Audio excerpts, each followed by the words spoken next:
you really couldn't get away with anything in Pendleton, being a Thorne.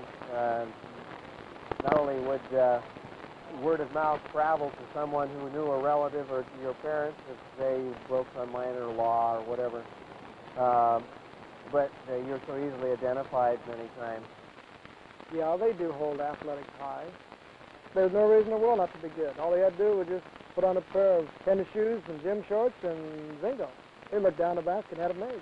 Then there were about 9,000 of them, and they could have their own basketball team, their own baseball team, and probably have their own police force.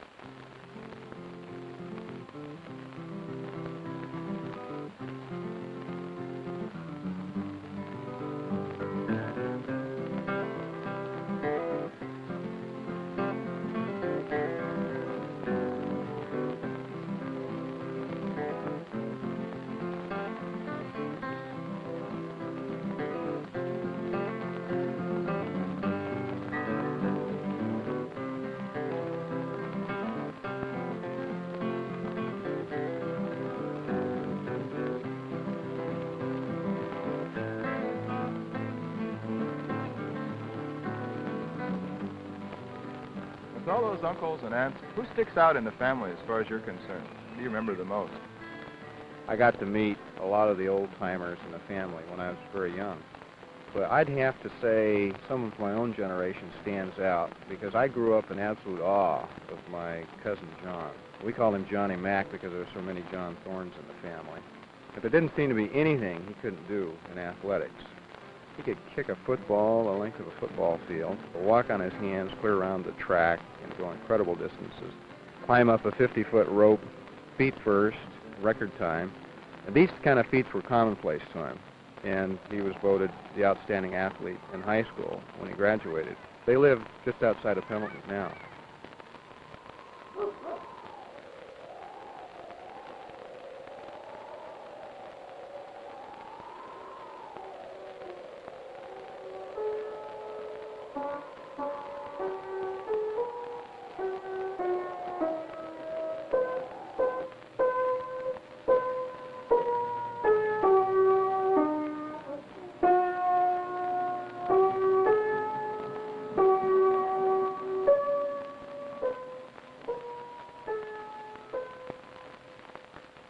I like to get out, be closer to nature, be able to do what we want to do without somebody else screaming or yelling, you can't do this, you can't do that.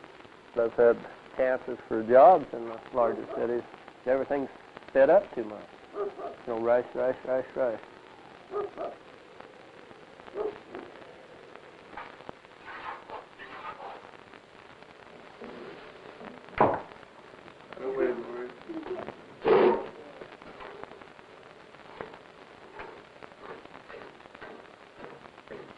I'd love to have enough acreage that I could be self-supporting when I got a little older.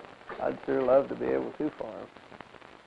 But it's almost a thing of the past unless you've got one hell of a lot of money to start with or you inherit it.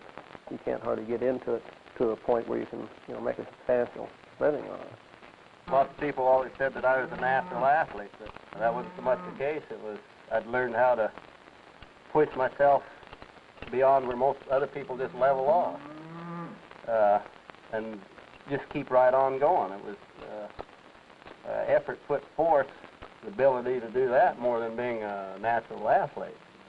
I was enrolled in the University of Oregon. I had an athletic scholarship to almost any college in the Pacific Northwest. I was going to be a coach. I got to looking back on all the coaches I had had and how you have to favor the city dad, big shot son and everything. And if you don't do exactly the way they want it, they kick you out. You end up in another place just like it. I wanted to put some roots down someplace. Never moved once until I was 19 years old. I was 19 and LeVon was 17. And that's when I got married the first time, and I moved to Pottle Rock, and I've lived in the Pottle Rock area ever since. I wanted the kids, didn't have kids yet, wanted them to grow up in one locale, not be jumped around and everything.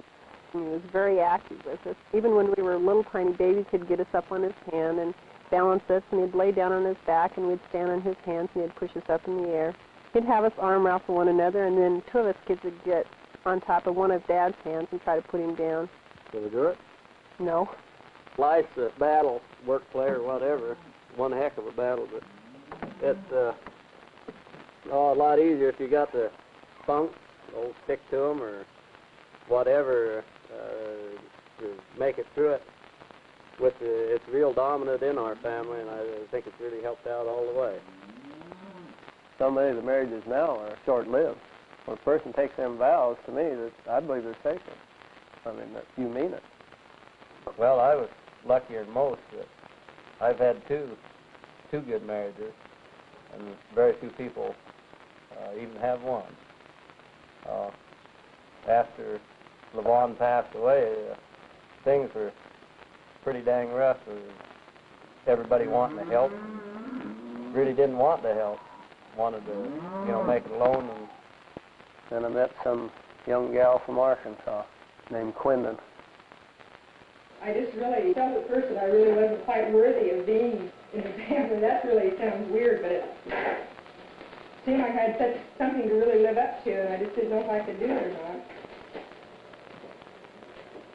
That didn't last too long. No. They were really great, and they didn't just accept me right off either. They did to a certain extent. I mean, they didn't make me feel really terrible or anything, but I had to prove myself. Why'd you do that? I really don't know.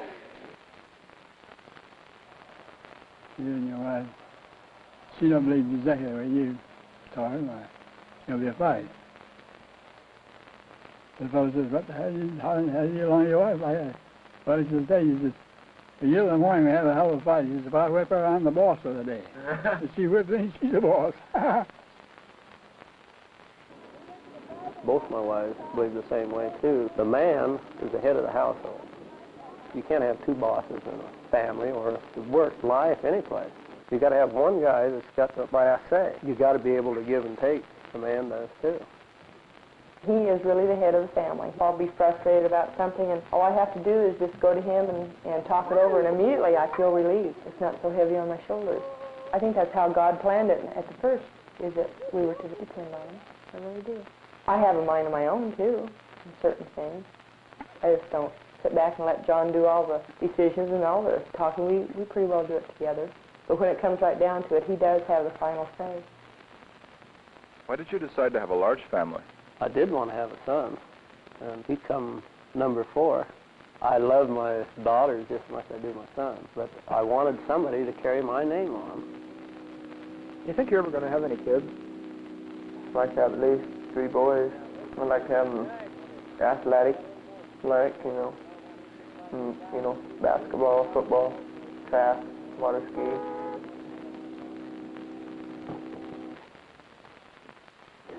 Yes. There.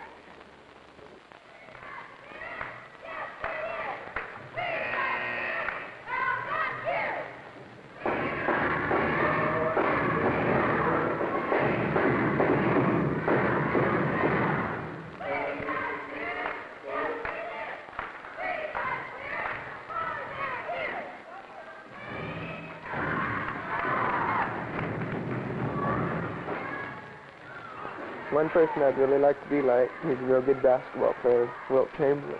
I'd like to watch him play. He's really good at it. He was a third player. Well, my dad is the one I'd like to be mostly like. He's really good at athletics. My dad told me about Thorne name, the way it came up and everything. Like farming, where they farm and everything, they really work hard. They're hard workers. Thorns. Why do you think the Thornes are so proud of their name? Well, it's just like any other person. Proud of their name. One of the main things my dad always taught me, always work just like the boss is right there. I mean, and always earn your money. All of us kids have, I think, all profited by that, because we've never, any of us, had any trouble finding work.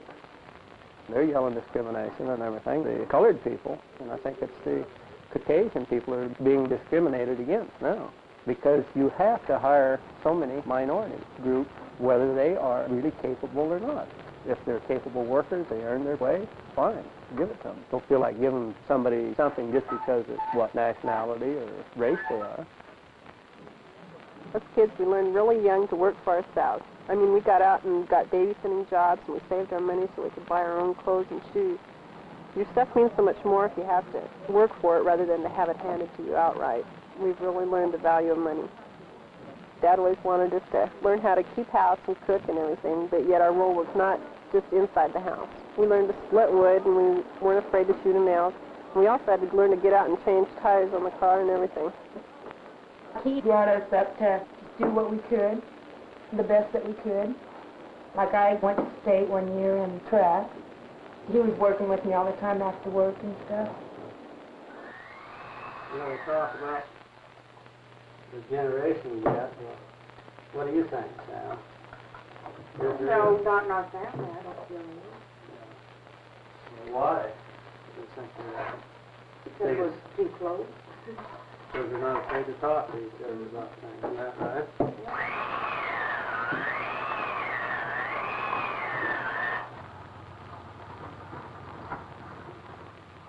Well, I've got my Jeep, and that's what the main reason I got it, so I can drive around in the hills anywhere I want, and just, you know, there's so much to see up there.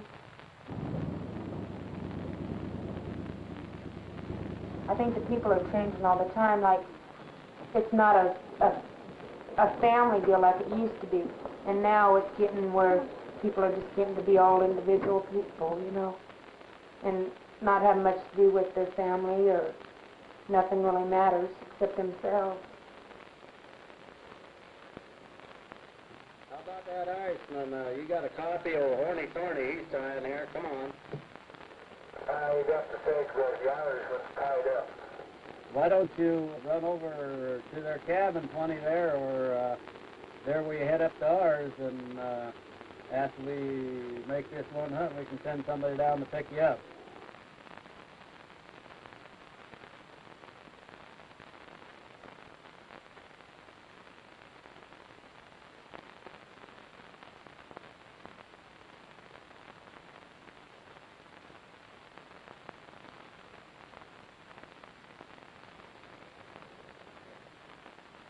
Now listen, then you buy one for $1, and then you go down. I'll have to find out. This label good for one free mama burger. The purchase of one mama burger. See, so you get a free mama burger along with this candy bar for $1. Well, I mean that's not too bad a deal. How many you want? Wife's down there. Daughter Sam, she's coming up And through there. Jerry, I'll be walking in. Sam, with your puffin coming up out of here, though. If you come up right here. That's the old plan for my Beats me. All right, well, I'll take the low road and we'll see what we come out with when we get together, 10 fellas. Okay. Yeah, we'll be sending Sanders up the hill just a little bit. We'll make this one real quick and then eat lunch. Then I saw Two, and then I saw the guy shooting me. When are you ever going to Well, you can't hit nothing. right under him, going down the stairs. 1927. 27. I wasn't very old then. I hadn't been hunting very long. I've hunted here just about every year since then, except for 4 years in the Army. I said there's third generation's coming in. Yeah? I'm not doing very good, so I gotta get some meat down. I haven't killed one for what, 4 years?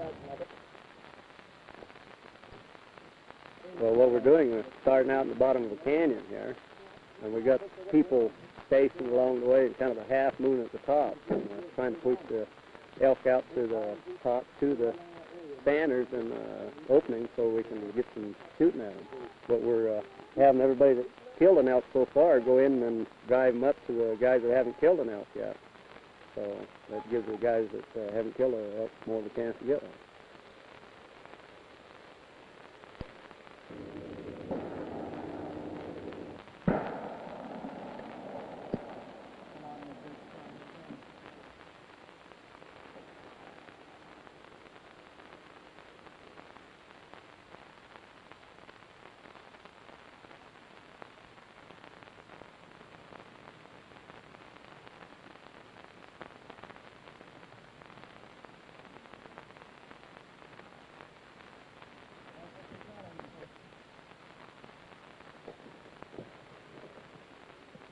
Happy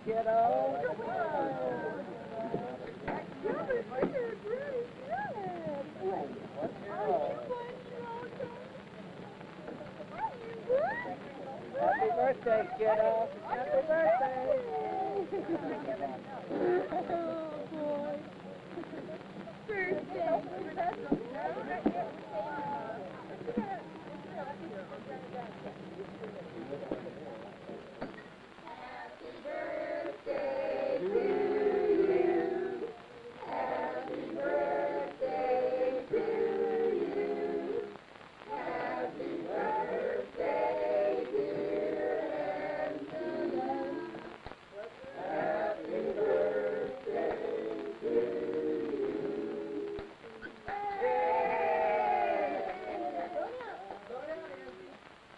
You start with a small group. You start like with husband and wife, and then you spread to with your kids and the family, and then you're the big group of the family, and then it spreads to the state, and then to the country. I don't know, just taking care of your own. When do we get the cake? I found out that Linda was pregnant, and I said, well, what are you going to do? And she says, well, I'm going to go ahead and have the baby. And I says, well, you better tell your dad. But Linda had told me, she says, I just can't tell him. Go ahead, you tell him. So I went ahead and told him, and he was just so calm, and it was just really a relief. He just asked her what she was going to do, and told her that we'd try to help her out as best we could. We didn't want her out on welfare or giving the baby up for adoption. Or she decided she was going to go ahead and have this baby, and we were all for it. And we want to baptize her name, so Angie's a Thorne. And we just love her to pieces.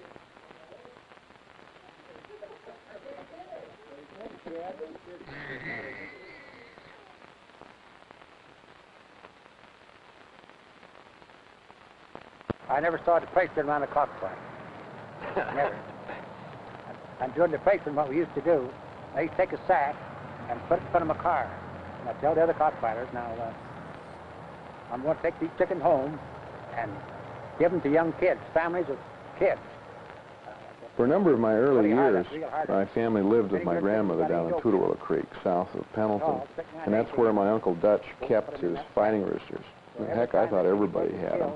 The first thing in the morning, Dutch would come over to water and feed them, and the minute that water hit those empty pails, that was my signal that the day had begun. Those birds were his life.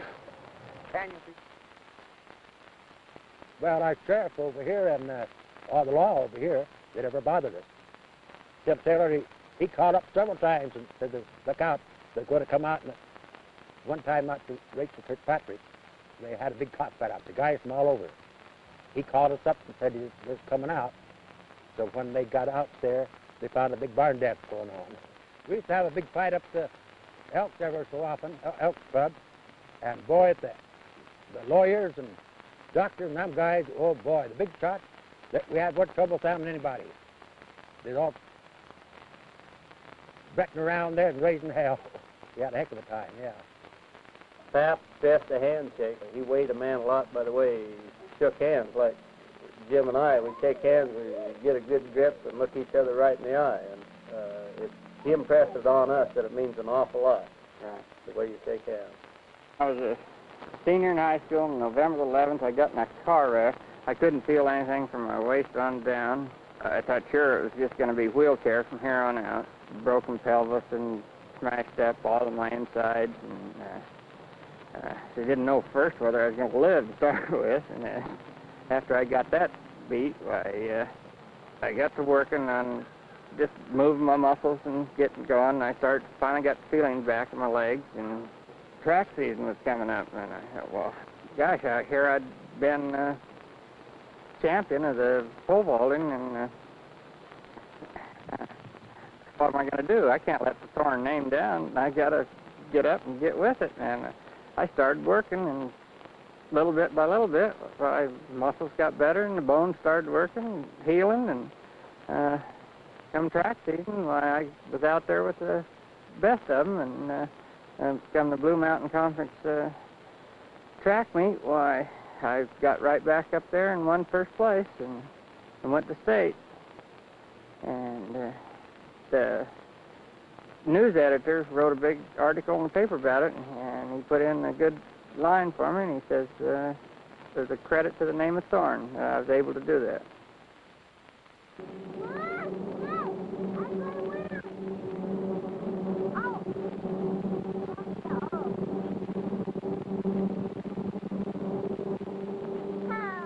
Dad said he takes after Uncle Cade.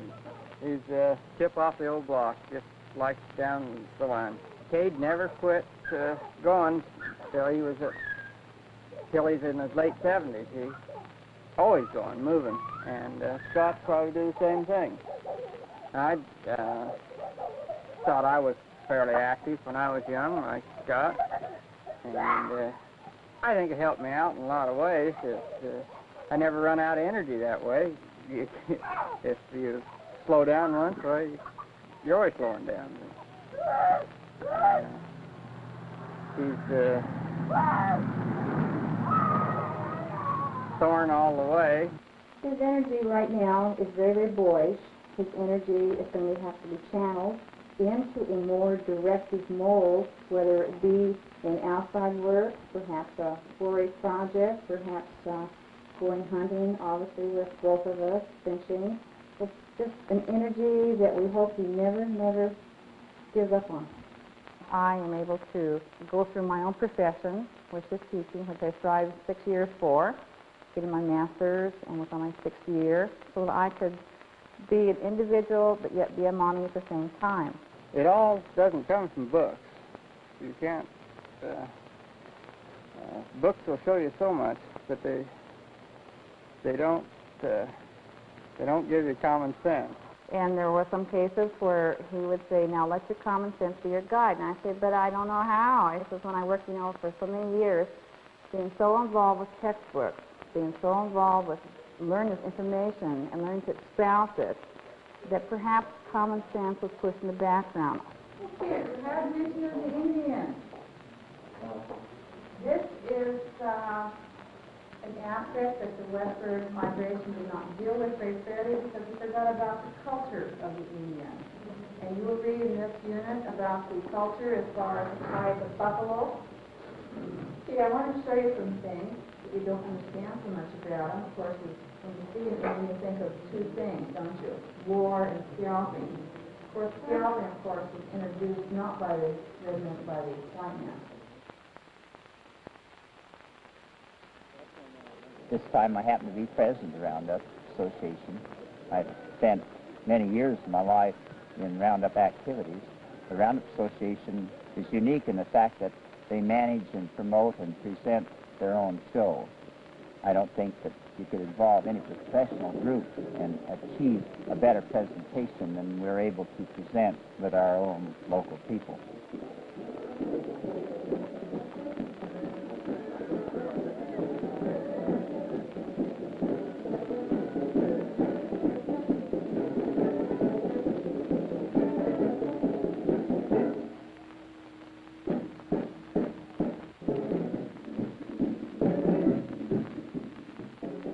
Pendleton never behaved like a small town of 12,000.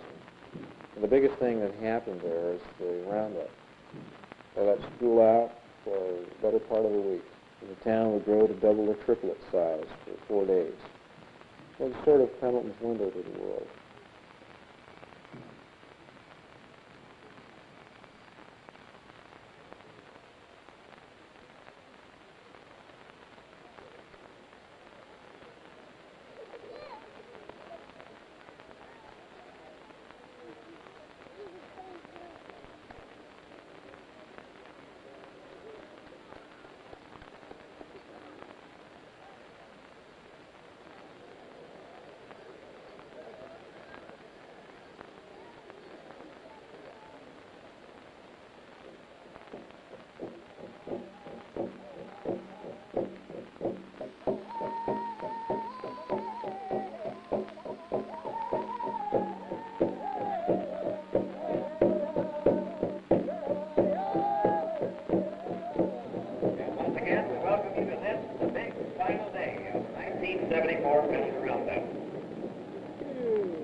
Championship Day, the most important of all our 4 days. We have 349 cowboys this year that have been competing for a total purse of $36,375. They represent nearly every state in the Union. We have cowboys with us this year from New Zealand. We have top bands from Canada. And this is truly an international rodeo cowboy contest.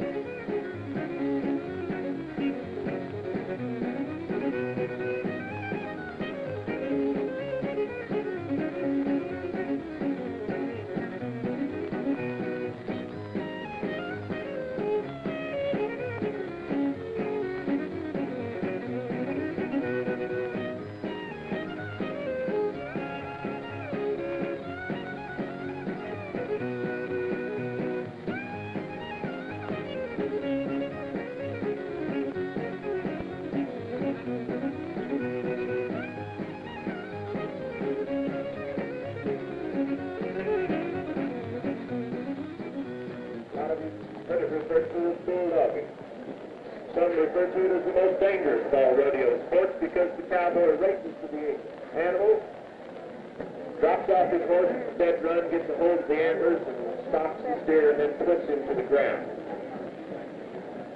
What's that like, Fred? It's like getting on a car hood, going 40 miles an hour, and some fool slams on the brakes. I can believe it.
Our farm now reflects the growth that we have seen along with the farming area and the times that we have been involved in it.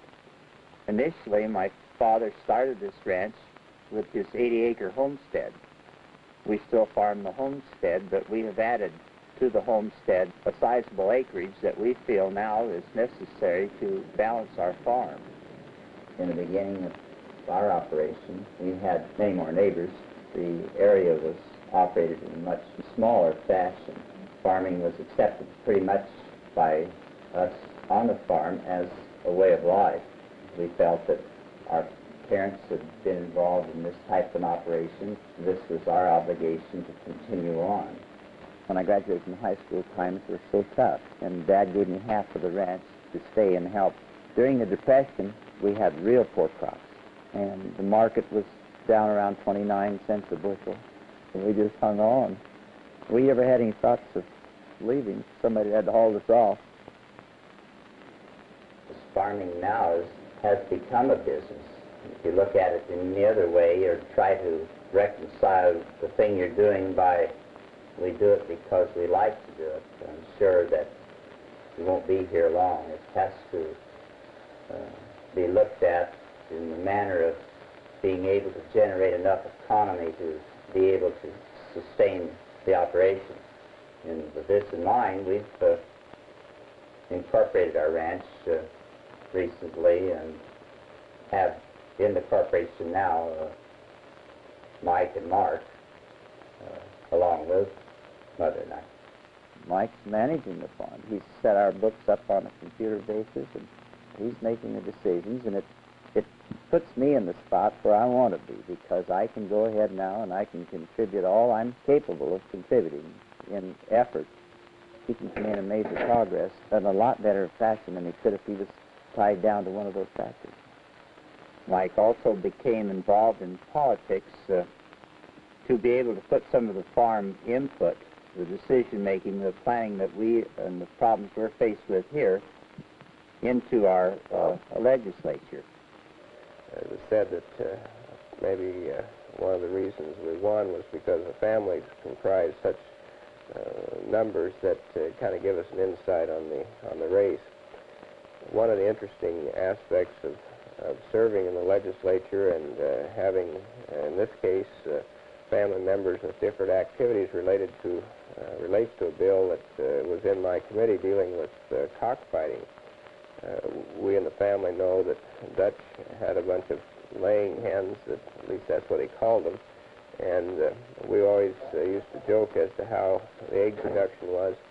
There was a bill presented to the legislature that would have eliminated cockfighting. The bill was assigned to my committee and did not pass from the committee. Some may say that I was simply trying to protect the family. There were other reasons besides the family interest, and those, I think, in good conscience and in the best interest of doing the job that we are doing, those other reasons were some of the ones that prevented the bill from coming from the committee.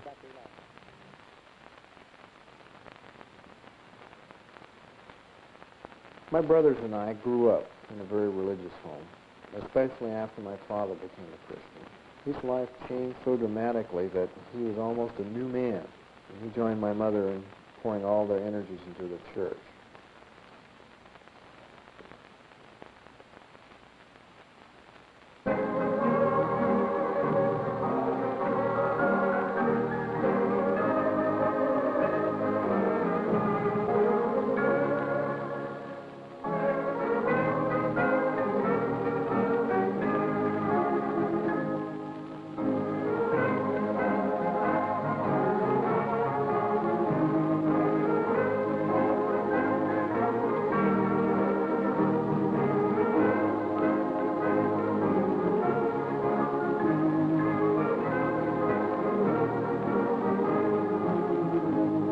I think that my interest in counseling was very heavily influenced by the way that the folks dealt with other people and the way that they cared about them. They're always giving of themselves to the church and to others. It's a way of life for them. It's going to be hard for the court to understand why we feel this child really needs the protection and dangerous without interfering with his rights. And coming up with an alternative is really going to be tough.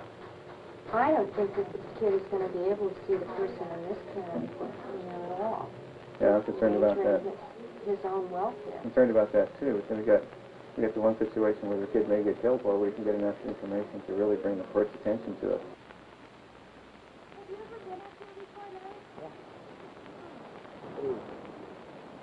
My parents got a divorce in Pendleton, and I didn't really know what was going on exactly. There was a time when Larry and I were living with our real mom, and we wanted to live with this family. We wanted to be with the Thornes, and it's by law that we were with her.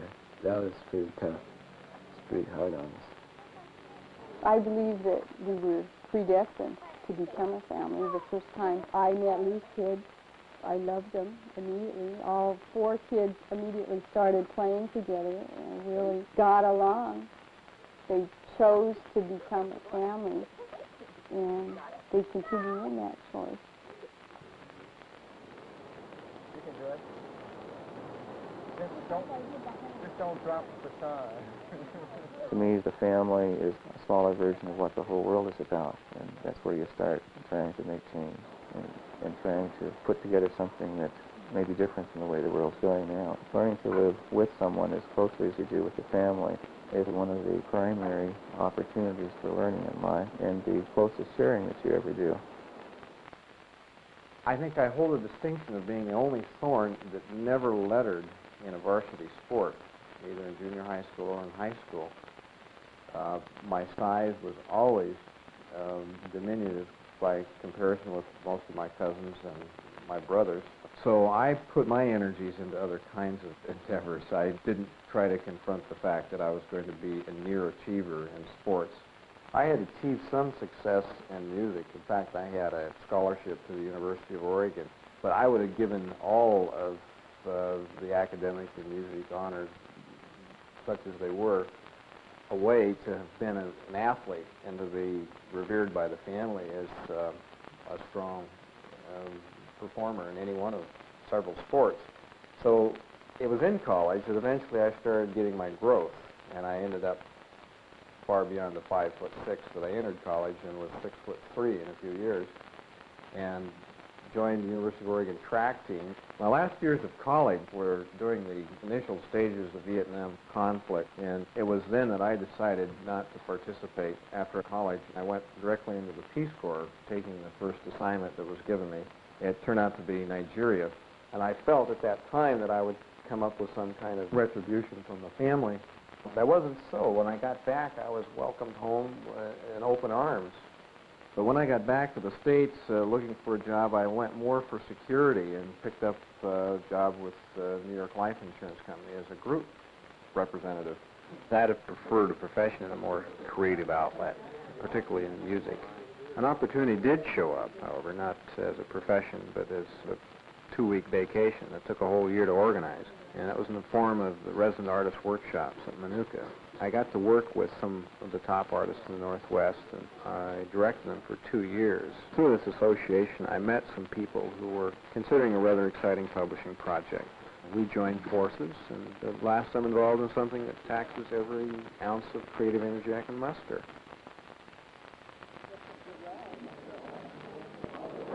Nobody's ever seen me and Dad driving. Nobody else heard it, you know. We had any drink, you know. Right, right. Those are the good times. My cousin Ish, Les Perry, is as much a Thorne as I am. My Aunt Mamie is his grandmother. Now, his side of the family is very close. They maintain a separate identity, and I found them to emphasize creative and academic achievement in a way that I could always identify with. Growing up, I was close to Ish and his family and spent a lot of enjoyable summers out in their place. Les and I now live in Portland. We find that getting together is not as simple as it used to be in college. As a matter of fact, I'm trying to write a Thanksgiving cantata for Oregon Trumpet and Flute. In a small area like I was brought up in, it's fun to know people, and to get to appreciate people, and people next door help you. You know how hard it is around this country to get somebody to feed your damn cat when you're gone for a weekend sometimes? Let alone loan you a Caterpillar to use to farm with? And I've always tried to look at people with a certain degree of respect and esteem, and if I lost that respect, it's because you took it away from me. I don't care whether you're black, blue, green, or what color you are. You and I are on the same boat, partner, until you jump off. And then we're no longer the same. There's work there, there are jobs there, there's a living to be made if you're willing to bust your ass and do it. But if you're not, you go running to the government, and they say, oh, well, you're an American citizen in good standing, no felony charges, here's the money. Sit home and enjoy life. We'll support you. I'm sorry, but I don't like that. I have a certain homing instinct, and we all do. We'd all love to go back in our mother's room and be protected from all the knocks of life, wouldn't we? Super. But you can't. So you accept responsibility and make your own home. The name Perry, no offense intended to my father, doesn't mean a thing to me. It's just a name. And each person is himself. You could take the name Perry away from me, and I would still be me. I know who I am. To me, that's what's important. When I was growing up with boy cousins, I played football, baseball, basketball with them, and competed with them. But because I was a girl, I wasn't shown any favoritism, or they weren't more gentle with me at all. I had to play with them with their own rules and on their own ground. And I was expected to act like a lady in public, but they were very, very critical of me outside the family group. We had a neighbor kid down here, and Carol was riding her bike up and down the street, and that kid was throwing snowballs at her. And she did that a couple of times, and finally Carol, she just jumped off on her bicycle and she gave him a black eye and just raised the devil with him. And well, what Carol said, she said, well, I'll teach him to treat me like a lady. And she was sure being some lady, wasn't she?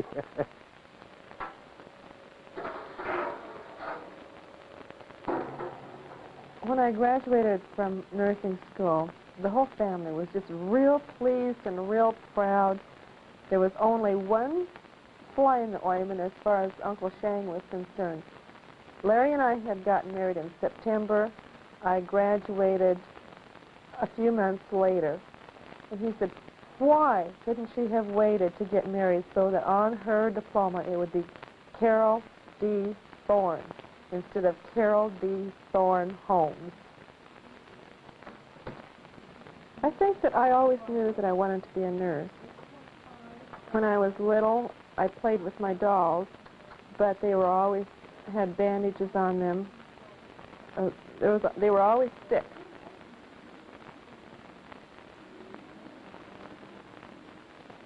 I suppose it goes through all these cliches of helping people, trying to ease people's pain, help them to get better. But to me, it is very, very self-satisfying. I feel that I'm good, I do a good job, and it's real rewarding.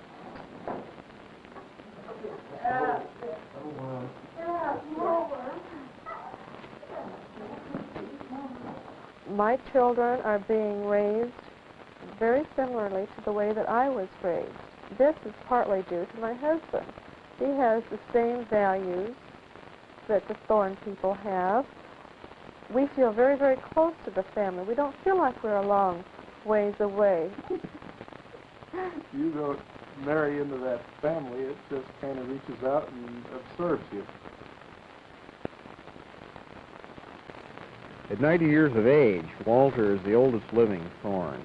He and his immediate offspring didn't maintain much contact with the rest of the family, but it's one thing sure, Walter lived in the tradition of the Wild West. He used to catch and break wild horses for a living, clear on up into his advanced years. In fact, he still calls himself a buckaroo. What was your favorite kind of horse? What was your favorite kind of horse? Good one. A good one, huh? Yeah, good one. I was good at most anything. You bet. But you every Saturday night you could find Dad at the dance hall, couldn't you? You betcha. And your daughter's just like you. You like to pick 'em up and lay 'em down. You bet. More of the Western music, the better. Every Saturday night. Oh, I was a wild one. I tell you that. Well, everybody loves you, though, don't they, Dad? Huh? Everybody loves you, don't they? Yeah, everybody likes me. Yeah? He just couldn't be happy with us due to the difference in hours. He liked to get up around 4:45, and he liked to go to bed definitely by 8 o'clock. He was in bed, and our hours was, we'd get up around 6 and go to bed by 12 or 12:30, along in there. And that he just couldn't go along with the hours that we had at our house to stay with us. So we found this, and they have an RN on shift each day, and he's well liked by everyone. And we go to see him. I see him 3 times or so a week. As far as we can tell here as a family, Daddy is as contented as he would be anywhere.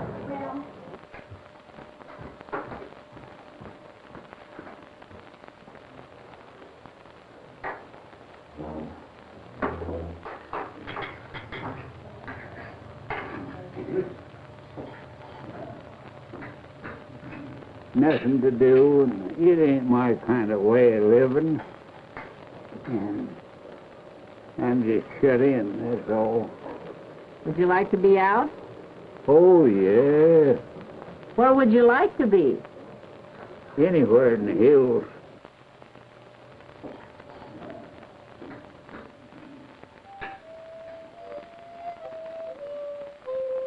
Tell me once more, before you go, of the winters deep with snow, try to remember how did it go when the dust blew high and those seeds would grow.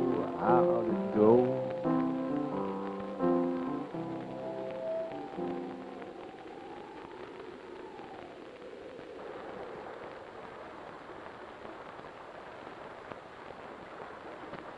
The home for generations of Umatilla, Cayuse, and Walla Walla Indians, eastern Oregon was settled late by a white population. In 1855, the Indians were subdued and consigned to a reservation on the Umatilla River. Umatilla County was established by the Oregon State Legislature, and by 1870 contained nearly 3,000 settlers and some 1,000 Indians. A new county seat was created between the mouths of Wild Horse and Birch Creeks. Pendleton grew rapidly. The East Oregonian, which began publishing in 1875, reflected and sometimes led the strong Democratic Party consensus of the area population. Sam Jackson, the paper's long-term owner and editor, a Virginian, was a man of strong opinions and principle. His motto, "Print the truth, fight for the right. People like a fighting newspaper."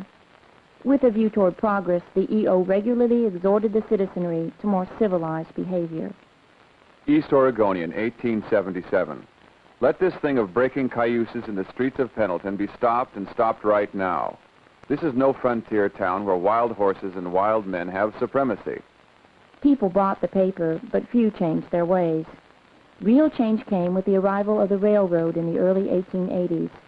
It opened the area to the world. East Oregonian, 1888. An emigrant car choked full of Italians was hauled into Pendleton by the westbound passenger and left here overnight. It was a very, very tough crowd, and hardly a degree above the despised Chinese laborers. This is the first importation of Italians, and it is hoped it will be the last. Most of the area settlers were from the South and border states. They found the open country bountiful beyond their expectations. In conversation with an immigrant from Kansas, it is learned that people who are so fortunate as to be able to do so are rapidly leaving that state in consequence of repeated crop failures. They almost always strike out for eastern Oregon, which region, where total crop failures are almost never known, is becoming the rendezvous for refugees from drought, cyclone, and flood-stricken eastern states. Jonathan J. and Margaretta Williams Thorne and their family of 9 were among those refugees. Married in Indiana in 1855, they raised their growing family in small farming communities in Indiana and Iowa. Margaretta, a Quaker minister like her father, led revival meetings and instilled in her family a spirit of faith and prayer. Their last Midwest residence was Highmore, Dakota Territory, where they ran the Oliver House, a new landlord and a new deal. In 1886, they headed west.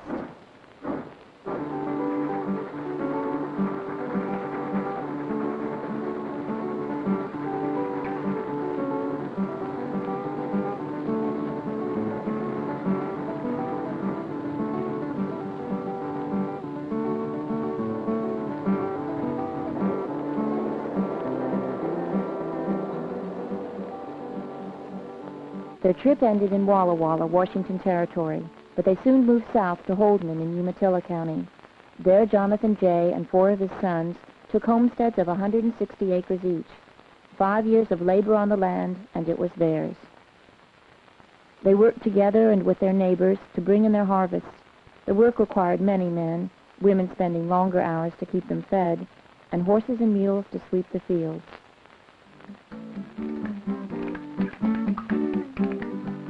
He'd carry a little 4-horse whip and a few rocks in the rock box. You'd toss a rock out there just about the time that mule would start to come back if he was a little lazy. The personal feeling you'd have associating with the stock was something you can't get out of working with iron, something cold like iron.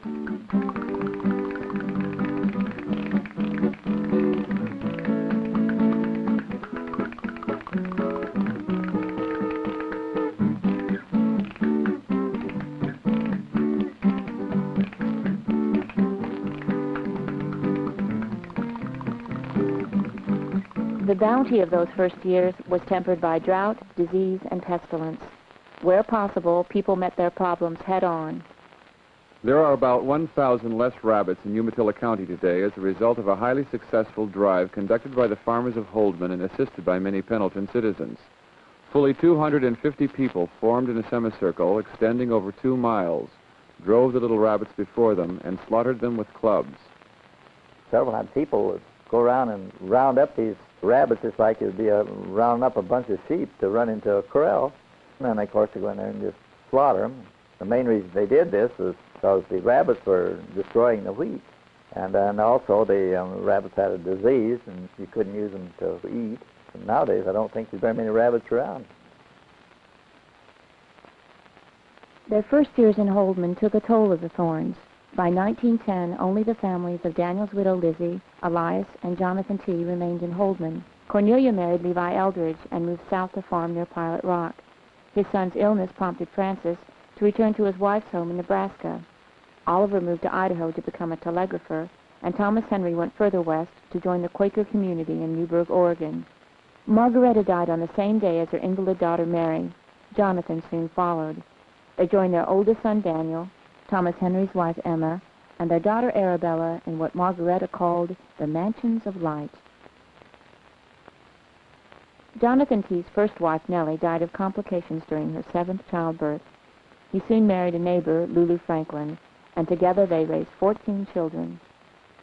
Cade got the typhoid fever, come home with typhoid fever, and they was sick from that time, 4th of July, till Dutch and Chang was sick at Christmas time with it. Earl Myrtle had to stay out down the ranch and take care of the harvest and everything while Dad was sick. Dad moved and Johnny? And Johnny was sick in the hospital, but Mother took care of the biggest part of them at home. But they all survived, never lost nobody, and they from 4th of July till Christmas. Mother had a real good horse, buggy horse. Yeah. Named Minnie. Minnie. And she'd drive that to town, and when they were all in the hospital, where she'd load the other kids in their car, in the buggy, and when if she didn't stop at the livery stable, that mare would go right to the hospital. She knew where she was going to go. She didn't even have to guide her. She knew what was going. And she'd watch the kids get in, and Mama couldn't even hardly get a hold of her lines quick enough. She'd start when she seen the last kid get in. Oh, yeah, she could count. She had horse sense. Horse could count. We always had the best of everything. Yeah. Years back, just have like porridge, just like a mush or something for most of our meals for a while. But I thought it was great. I didn't know any difference. My dad never had anything, but I never ever feel that he ever did let me down in any respect. The U.S. weathered the rich man's panic of 1904, the panic of 1907, and major recessions in 1911 and 1915. Wheat often sold for less than it cost to produce. Capital, and those who controlled it, took a much larger role in the farming process. Motor-driven equipment rapidly took a place besides horse and mule teams. Fewer workers were needed, and larger operations became both feasible and necessary. With his small acreage, Jonathan was forced to find additional work to support his large family. He took the mail route between Holdman and Pendleton. Pendleton had grown to 7,000 people by 1910. The city boasted Eastern Oregon's largest roller mill, a 5,000-barrel brewery, 5 newspapers, 4 first-class hotels, 10 churches, and $2.5 million deposited in its 3 banks. Its wealth came largely from 2 sources. Umatilla County produced 1/3 of Oregon's wheat. Pendleton was also the largest wool marketing center in the nation. The Blue Mountains nearby supported immense herds of sheep, and many in the area found work in the industry. Pendleton Indian robes gave the city an international reputation. In 1910, J. Roy Rayleigh, a young Pendleton lawyer, inspired by a visit to the Portland Rose Carnival and by accounts of the Passion Play at Oberammergau, found a true expression of the Pendleton spirit. The Pendleton Round-Up began as a local show, with money raised by subscription from the city's merchants. We'd move in for the Roundup. Yes, move in. Maybe the whole week. Just have a grand time. The Roundup is the carnival of the strenuous life. Those who participate are for the most part recruited from among the rough and ready men who ride the range of various parts of eastern Oregon. They are men who smile at what others would consider grave dangers. No one can go to the Roundup, no matter how skeptical he may be, and come away without feeling that for once in his life he was acquainted with the real people of the sagebrush, the plains, the mountains, and bunch grass. In putting on a show as typical and genuine of Wild and Willie West days as the Roundup, it is natural that the Indians number among the most interesting and conspicuous participants. No city in the West could supply such a feature so adequately as Pendleton, where just beyond the outskirts of town, 3 tribes of full-blooded Indians, the Cayuse, Umatilla, and Walla Walla, may be found, all of whom are undoubtedly the most perfect physical specimens of their race alive today, as well as the most intelligent and thrifty. The Roundup is a wonderful show, and it is sure of success as long as it is conducted along present lines. But it won't do to let it get professionalized. It would soon degenerate into a mere Wild West show and would become famous as a graft. In the beginning, the Roundup was mostly all local people around in the area, in the Northwest area. And Cade and Havey would come in and maybe spend a couple of weeks practicing riding and so on and so forth. Cade was in the wild horse race. The guy was doing real well, and all at once the saddle came off, right off over the horse's head, and you might say just flipped it off from him. Sometimes they took a few shots of liquor to get those nerves to go out there. They're dead in the pain.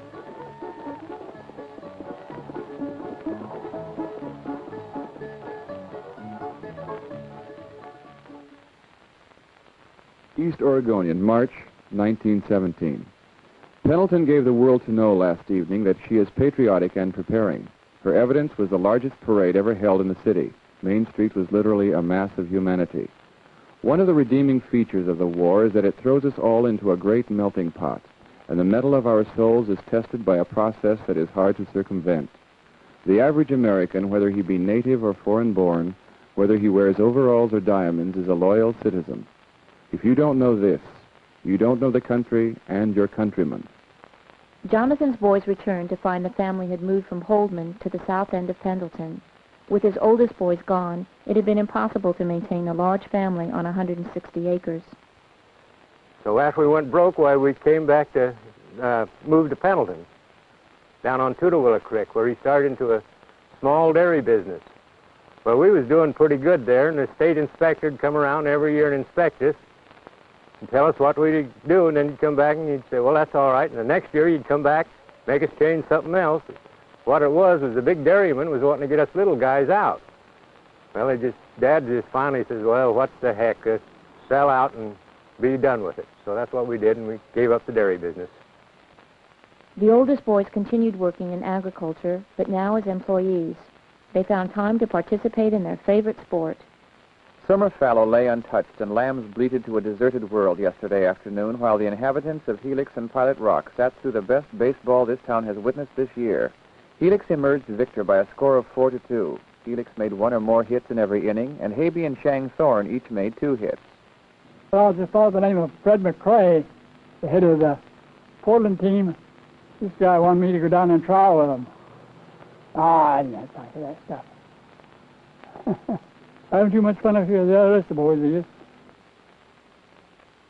I started working in the flour mill, worked from the bottom clear to the top. And in them days, we had nothing but sack wheat coming in. We'd have to pile them in the warehouse, and on the outside of the warehouse, when we had the warehouses full, we'd go up as high as 26 high on them. Jonathan T. and 9 of his sons worked in the mills. The hours were long and the work dangerous. His youngest boy, Everett, got caught by a long belt. And I run down there, and God, there he was tangled up. And I had run on past him to kick the machine out of gear. And I came back, and some other guys came down then, and they was trying to roll that belt back over his arm. And I said, cut that out, cut that goddamn belt. So they cut the belt.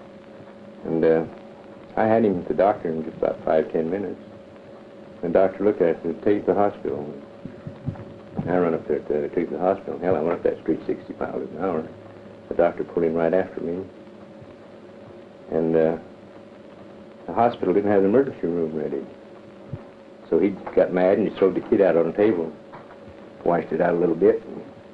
And sewed it up. And that night, while they called the doctor, told him the kid was arm was swelling up and hurting him.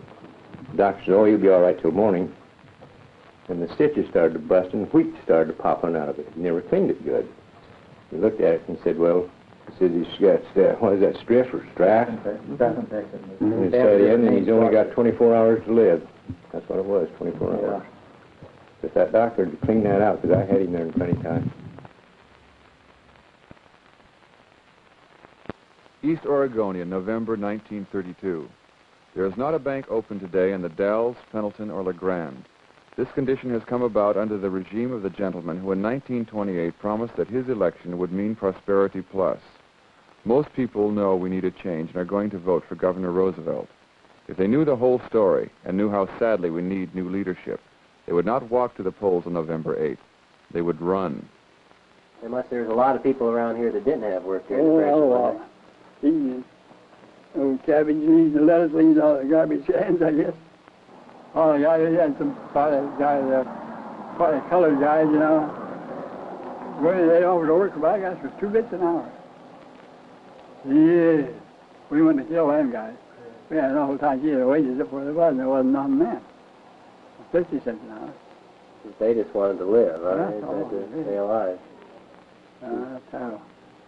During the Depression, why, us fellows that was working in the flour mills, all my brothers and I were working pretty steady. People were using more flour and bread in them days, so the flour mills were just a-booming. We didn't really know there was a Depression on. We had a good full paycheck every week, as small as it was. It was only $19.20 a week, but then groceries was $5, so you could buy a week's groceries for $5 too. Toward the end of the Depression, Jonathan and Margaretta's remaining children were united again. Frances returned for a visit after 40 years in Nebraska. It was the last time they would see each other. By the end of World War II, all had passed on. Another generation came of age.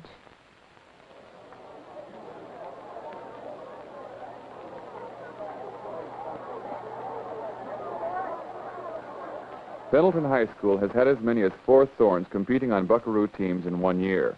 But something of a new high occurred this week when 7 Thorns got together as a basketball team and edged the National Guard Quintet 52-51 in a spirited contest. So far, no report has been heard that they plan on forming a football team next fall. If they did, it would be a rock'em, sock'em, hard-playing outfit. No question about that. When we would have Thanksgiving dinner at Grandma Thorne's, there was a pattern that we followed, and it never varied from year to year. The men would eat first with Grandma presiding. The women would wait on the table while the men ate, clear off the table, wash the dishes, and sit down, and they would have dinner themselves while the fellows went out and played football. When I was younger, I used to be able to go out and play football with them. However, when I got older and it was no longer the ladylike thing to do, I assumed the role of the women. I remember heated discussions about who had the fightingest rooster, who was the fastest, who was the strongest. I got a chance to get acquainted with many of my uncles, who some of them were really characters. I particularly remember Cade, who never stopped talking or moving. He was always on the go. One time he broke his leg, and they thought, well, at last this will slow Cade down. You know, he'll be in a cast. There's no way that he can get up and move around. Well, the first thing he did was try and find a way to make that into a walking cast. And having done that, his mobility was heightened somewhat, but the leg didn't heal properly. So whenever the thing would start bothering him, he'd just pound it on the ground and keep right on going. Each one of my uncles had a unique aspect to them, and I can remember as a young kid just looking up to all of them. As grandmother got older and older, it became increasingly difficult for her to host the Thanksgiving dinners at her house. A crushing blow occurred when grandmother was forced from the old Thorne place by the building of the Interstate Freeway in 1965. Everything's changed now. There's a big, we had a clock house over here. We had a home down there, way down below. But where that overpass is now, she had to get her home awfully bad, and after we moved, she didn't last very long after that. About 3 years, and she was gone. But, yeah, she couldn't get used to being away from home, everything. Didn't want to give up her home. Precious memories, unseen angels, sent from somewhere to my soul. How they linger ever near me, and the sacred paths unfold.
Yeah. Just keep moving right around. Ran the whole thing. Huh? The whole thing is working.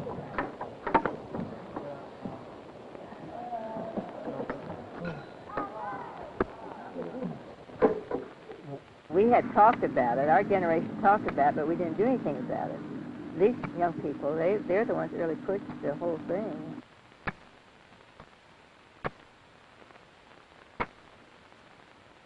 The older people saw this reunion of less of an importance than we younger ones, but it was they who were dying off, and it was this group that I wanted my children to see, because I remember what it was like living at my grandmother's house when cousins and aunts and uncles were continuously dropping by, and there's something that's missed if you don't have this broader reference point of family. And your other brother is Jim? No, that's Jim. Or the other brother is Dick? Yeah. Okay, Richard is Richard is given that. Yeah. Richard Roy. The three of them own this property. So, you know, we wondered who owns the property, which family or whatever. Yeah. Now, who does the moonshining?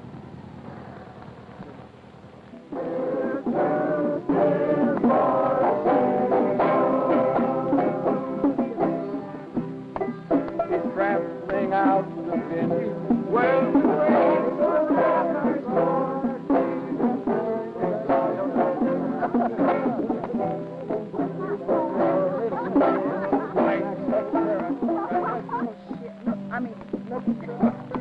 Watch their language around here. There are children.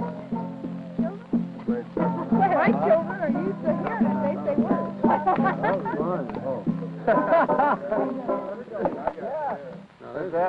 There's a gunny sack underneath there. Here's the piece. Roll it. Here's mine. Check that. Yeah. Roll it down, huh? Put that in the plate that's partly frozen. That's still partly frozen? Put that right in the middle then. I can get up here, don't you?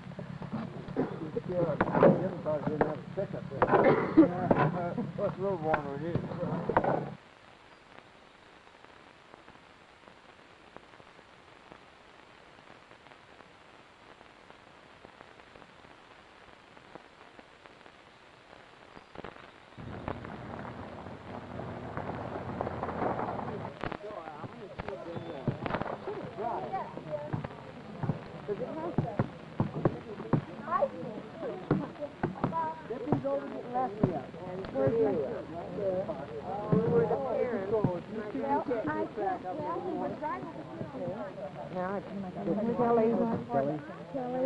Kelly's got C-L-L-Y.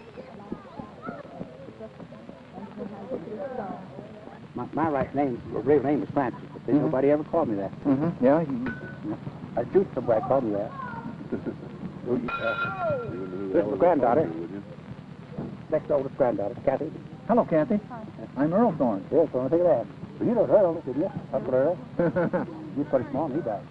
And your name is Francis? Francis Day. Mike didn't know that, did you, Mike? Yeah. Maybe did. Is this your, this says right here, and here's Elias, and Cornelia, and Johnny, and Francis. Is that your dad? No. That's your uncle? Yeah, it'd be my uncle, yeah. Yeah. They call him Frankie. He's Nebraska, where he's at. Oh, yes, yeah. I know that there's a bunch of them back there. He certainly was. Everett has got a list of the Nebraska barns around York, Nebraska. Yeah. Oh, 2 or 3 pages of them. John what? Jonathan. J-O-N. J-O-N. There's no H on it, huh? No, huh? J-O-N-A-T-H-A-N. H-A-N. Middle Thomas. name?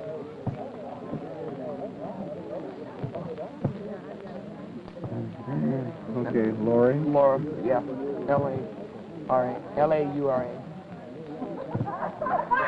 Okay.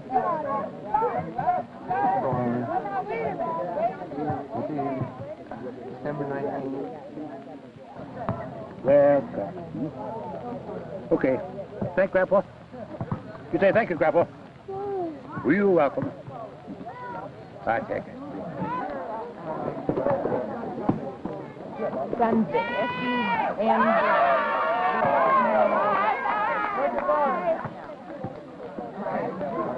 And then Bill, that's Wilbur.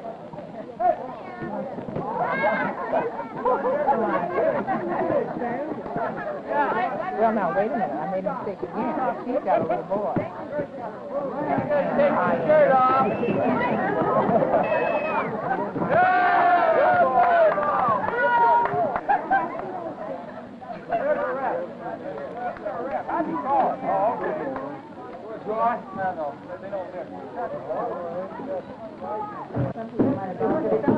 Well, we're going to have the hot dish right in the front and then about halfway down the salad. There is, but the lot bigger one. So you wondering if we don't need to move all this stuff down? Yeah. When we get ready to call them to dinner, we decide to call them and then we let so many in. Yeah, I think a continuous stream of just about 10 would be really sufficient because that way they can take time to pick over the food and say what they want. Yeah, then when they go out, we send in 10 more. Yeah. Fine.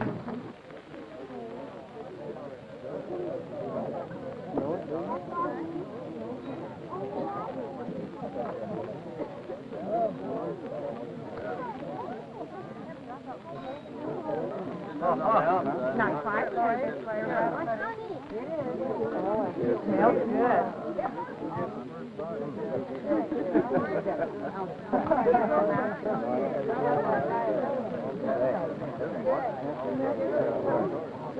Just perfect.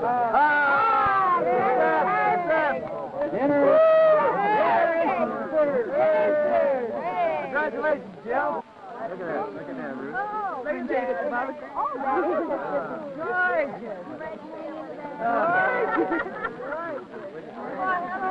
Real good.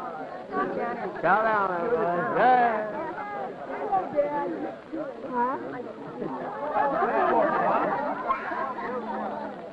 Hey, somebody just said we're all going to Newport next year, and I hadn't heard about that. You know, if we had a crab feed, we'd probably clean out the Quinta Bay. Maybe there ought to be a committee for preparation cabins so you can just Right. organize that. Yeah, okay. I was just going to put you in charge, We do need somebody to head it up for next year.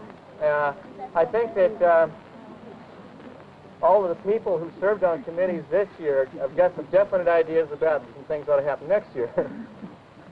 And we've got a lot of valuable input on, what'll work and what won't, and where we had problems getting things together, and where the expenses were, and that sort of thing.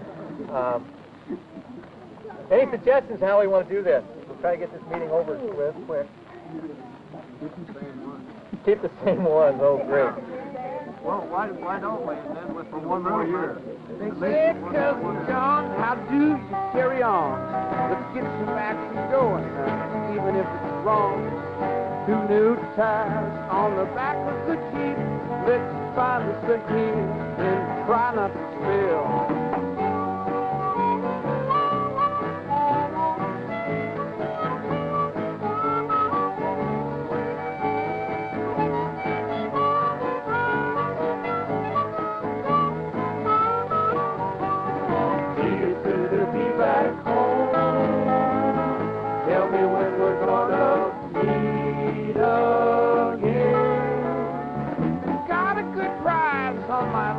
Load of grain, but it's getting a little dry here. We could sure use some rain.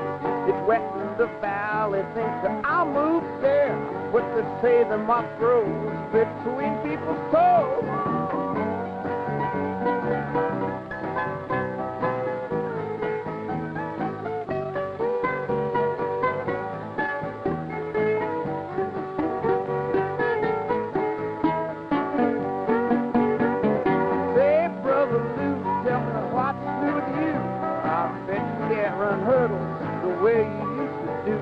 That shirt you were wearing must have shrunk, 'cause the buttons are frayed and too few clothes around your trunk.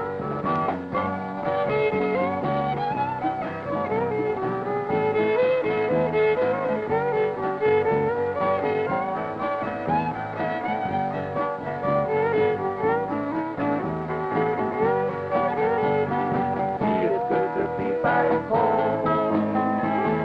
Yeah, when we're gonna meet again.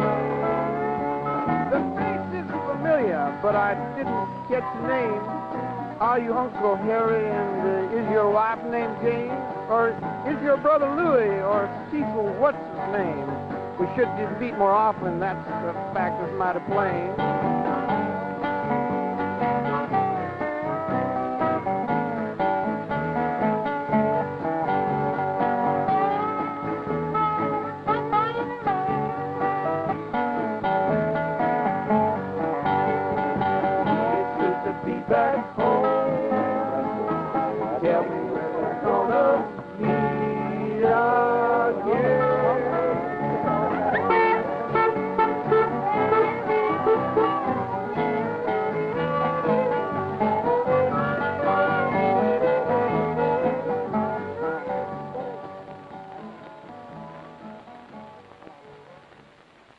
Claims she was a very small woman. Yeah, she was. Very small. She was small. But she's about your height. Yeah. I'm the littlest one in this whole, in our family. And I took after her, they said. Yeah, look at these tall boys around here. Well, dynamite comes in a small package, Dora. Yeah. Well, we'll see you now. Goodbye. Goodbye. See you next year. Good luck. Precious memories, unseen angel, sent from somewhere to my soul. How they linger ever near me, and the sacred path unfolds. Be 2, 4, 6, then there'll be 2 more of them. Be 8. Yeah. Let's see, Everett, when was it? 32. Boy, you 1932. don't seem like, God, that's 44 years ago. That was 35. Precious memories.